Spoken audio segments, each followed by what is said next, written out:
Bonjour à tous, à l'affiche des teasers avec la Mini électrique, l'habitacle du futur SUV Kia et la BMW série 8 Grand Coupé. Encore, direction ensuite les bords du lac de Caume pour le concours d'élégance de la Villa d'Est et Roland-Garros où Peugeot s'active.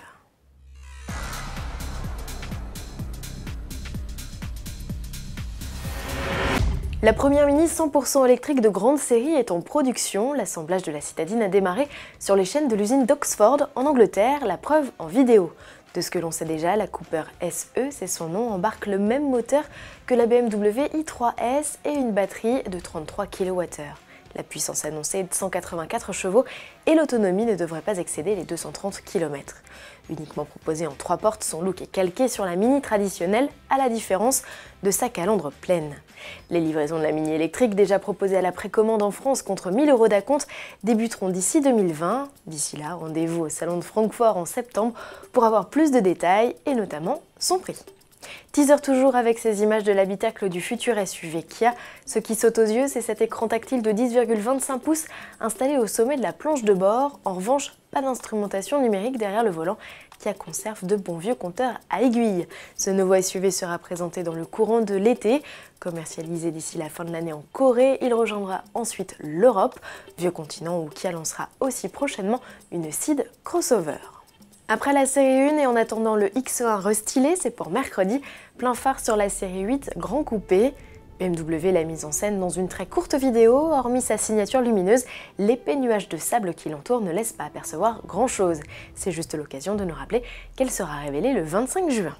La transition est toute trouvée pour vous parler du concours d'élégance de la Villa d'Est, événement réalisé sous le haut patronage du constructeur allemand et qui s'est tenu entre le 24 et le 26 mai sur les bords du lac de Caume en Italie. Tradition oblige, BMW a profité de ce chic rassemblement pour présenter un concept car. Cette année, les équipes ont réalisé une réplique de la Garmisch, un prototype né de la main de Marcello Gandini et dont on a perdu la trace peu après sa présentation au Salon de Genève 1970.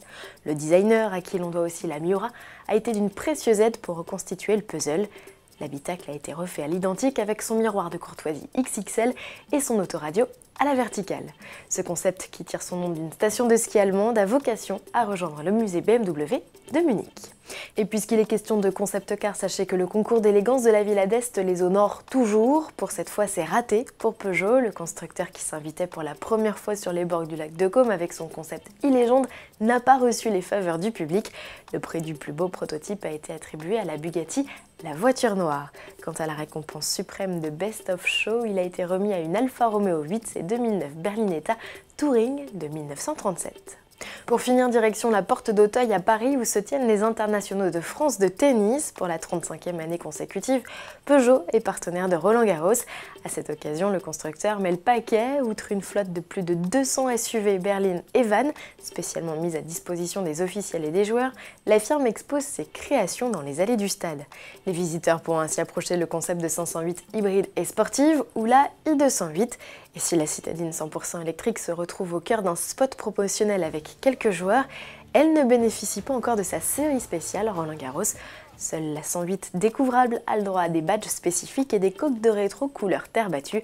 Elle profite en outre de nombreux équipements, GPS, clim automatique et alerte de franchissement de ligne, mise à prix 17 950 € avec le bloc essence de 72 chevaux.